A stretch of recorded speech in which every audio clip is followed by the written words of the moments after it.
पारिवारिक संस्कार कैसे जीव को प्रेरित करते हैं अच्छा या बुरा करने के लिए? व्यक्ति का सामाजिक व्यवहार उसके पारिवारिक संस्कार को दर्शाता है।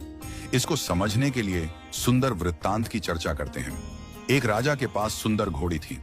कई बार युद्ध में इस घोड़ी ने राजा के प्राण बचाए और घोड़ी राजा के लिए पूरी वफादार थी। कुछ दिनों के बाद इस घोड़ी ने एक बच्चे को जन्म दिया। बच्चा काना पैदा हुआ, पर शरीर हृष्ट पुष्ट सुडौल था। बच्चा बड़ा हुआ।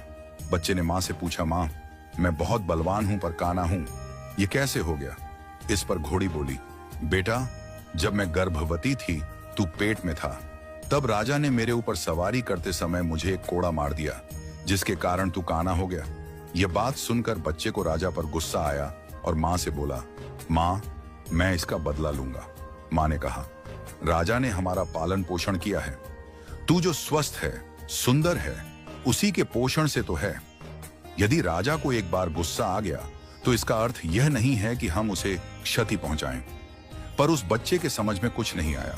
उसने मन ही मन राजा से बदला लेने की सोच ली। एक दिन यह मौका घोड़े को मिल गया। राजा उसे युद्ध पर ले गया। युद्ध लड़ते लड़ते राजा एक जगह घायल हो गया। घोड़ा उसे तुरंत उठाकर वापस महल ले आया। इस पर घोड़े को आश्चर्य हुआ और मां से पूछा, मां, आज राजा से बदला लेने का अच्छा मौका था, पर युद्ध के मैदान में बदला लेने का ख्याल ही नहीं आया और न ही ले पाया। मन ने गवाही नहीं दी। इस पर घोड़ी हंसकर बोली, बेटा, तेरे खून में और तेरे संस्कार में धोखा है ही नहीं।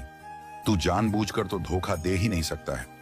तुझसे नम कहरामी हो नहीं सकती, क्योंकि तेरी नस्ल में तेरी मां का ही तो अंश है।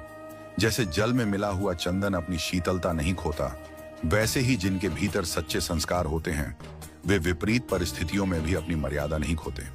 वास्तव में यह सत्य है कि जैसे हमारे संस्कार होते हैं, वैसा ही हमारे मन का व्यवहार होता है। हमारे पारिवारिक संस्कार अवचेतन मस्तिष्क में गहरे बैठ जाते हैं। माता पिता जिस संस्कार के होते हैं, उनके बच्चे भी उसी संस्कारों को लेकर पैदा होते हैं। हमारे कर्म ही संस्कार बनते हैं और संस्कार ही प्रारब्धों का रूप लेते हैं। यदि हम कर्मों को सही व बेहतर दिशा दे दें तो संस्कार अच्छे बनेंगे, और संस्कार अच्छे बनेंगे तो जो प्रारब्ध का फल बनेगा वह मीठा व स्वादिष्ट होगा। छल कपट या धोखा भी न करें। बस इसी से ही स्थिति अपने आप ठीक होती जाएगी, और हर परिस्थिति में प्रभु की शरण न छोड़ें तो अपने आप सब अनुकूल हो जाएगा। इसलिए जीवन में अच्छे विचार, सच्चे आचरण और निर्मल भावों को अपनाना ही सबसे बड़ा धन है, जो पीढ़ियों तक हमारे वंश को ऊंचा उठाता है। संस्कार केवल शब्द नहीं, यह जीवन की नींव है। ये वही बीज हैं जो आने वाले समय में समाज का स्वरूप तय करते हैं।